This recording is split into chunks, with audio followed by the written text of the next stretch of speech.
Emily's new house, everybody. Hey, it's not a new studio. It's Emily's new little like office area. It is my like basement level of my home. But we don't have any rugs yet, so it might be a bit echoey because we got concrete floors. But yeah, we're in my new space. I moved last weekend, and so new content coming soon.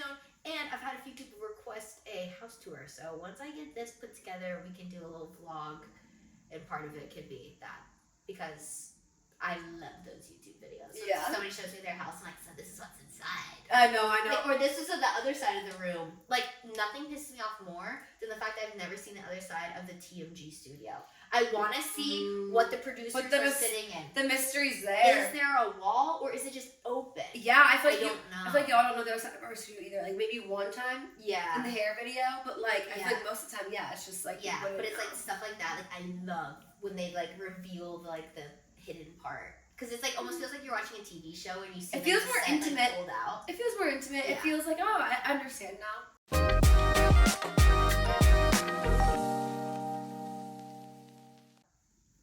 Back to this video. This is a guide video, I think. Yeah. Yeah. So we had a listener write to us on Instagram DMs, which please send us DMs. We love hearing from you guys. Yeah. And so basically, I'm just gonna read this. And we'll go from there. Okay. Hi girls, I've been listening since literally episode 3, which is over 2 years ago at this point. First of all, I'm so proud of you guys for the progress you've made, and thank you for being internet big sisters to us. Oh, love you. I've never reached out before, but I'm in need of advice.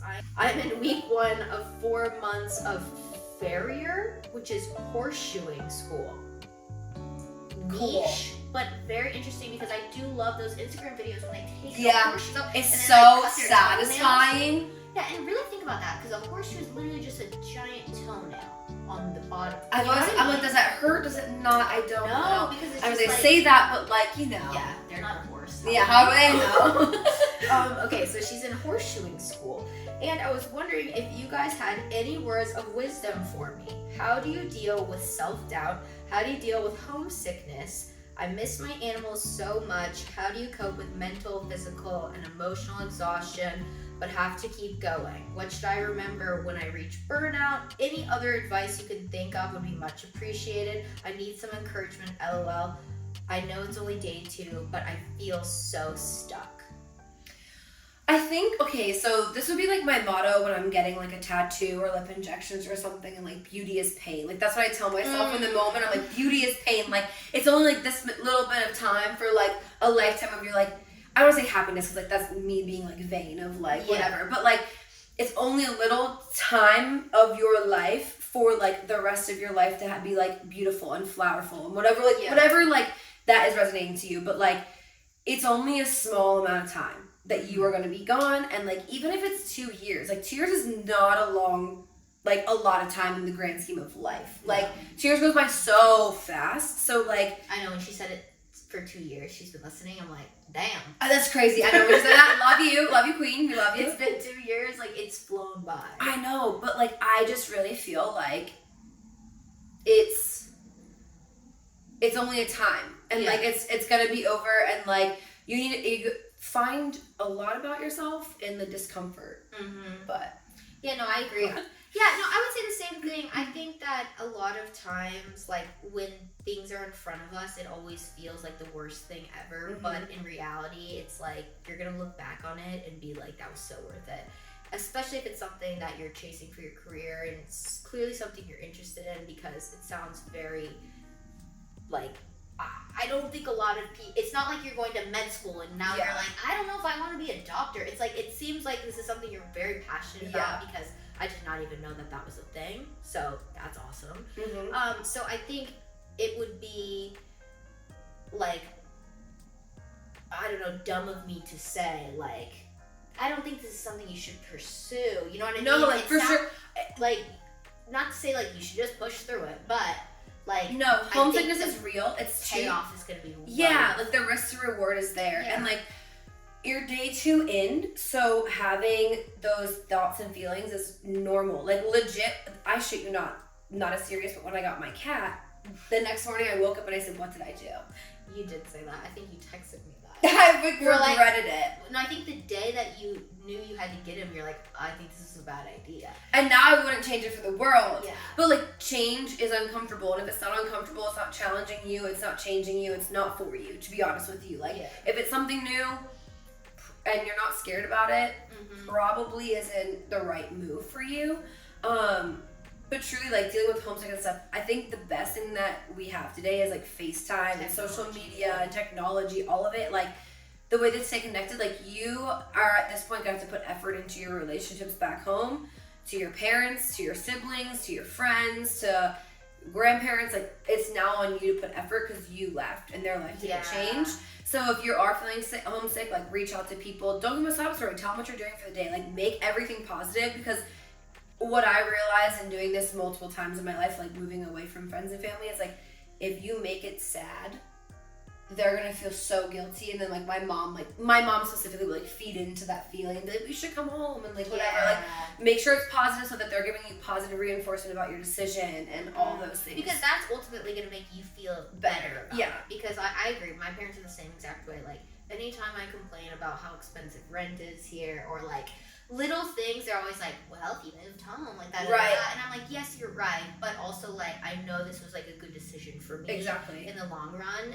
But yeah, totally. I think putting the effort into the relationships is going to be an adjustment, because especially if it's like your first time moving away, it's going to like, not that you're gonna forget about it, but it is something that like you have to get adjusted to, like being the one to reach out. Because not that your parents won't reach out, I'm sure that they do.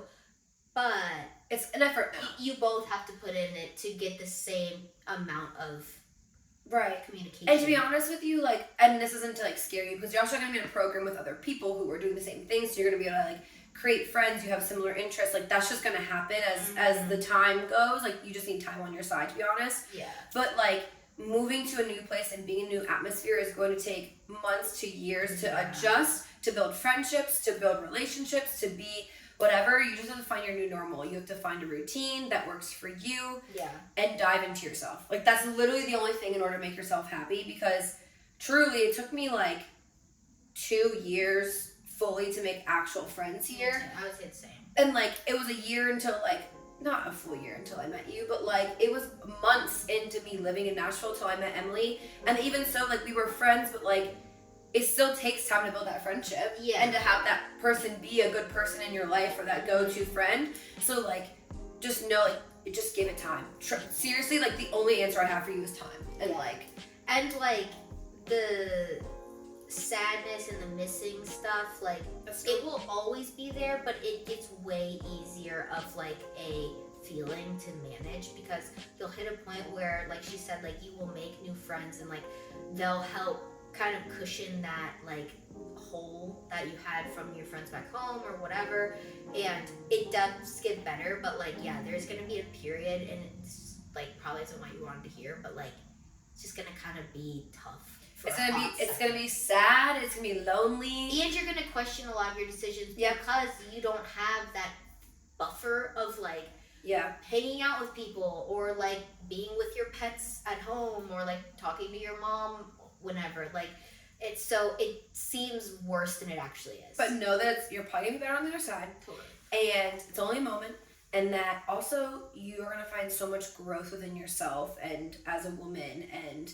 like a voice and all the things. Like the years that I didn't live at home and live around family and friends is the years that I grew the most. And I still am. So like just embrace it and enjoy the downtime, enjoy the sadness, enjoy the happiness, enjoy everything, because like your character building is happening. And it's so funny because like you're gonna go, whenever you do go back home, or like you talk to the people who were like in your life during your hometown life or whatever, they see the change more than you ever will, in a positive way. You know what I mean? Like Definitely. I literally became such a better person as just like a person to society as a whole. Like when I had to just like think for myself and make decisions that were like good for me, and not just because somebody told me to do it or whatever. And once you start acting independently of what other people want you to do, and being really the only person who can kind of like make shit happen at the end of the day, like you will become a better version of who you are. Because I have no doubt you're a great person. I mean, I don't think anybody who's a bad person watches our show. And maybe that's just me being narcissistic, but like, come on, like, No, we're for the girlies out yeah.